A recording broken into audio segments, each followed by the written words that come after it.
भीमाशंकर मंदिरात दर्शनासाठी आलेल्या भाविक आणि बंदोबस्तावर तैनात असलेल्या पोलिसांमध्ये तीव्र वाद उफाळल्याची घटना घडली।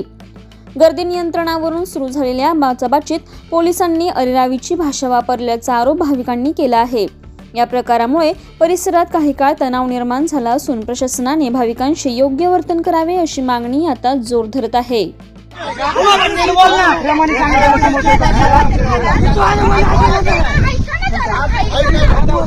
बोल बोल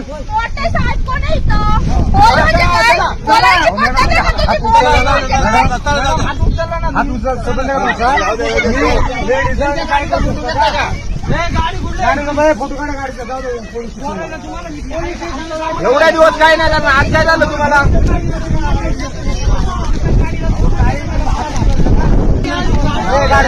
गाडी चौकीला हे गाडी कोणते आमचे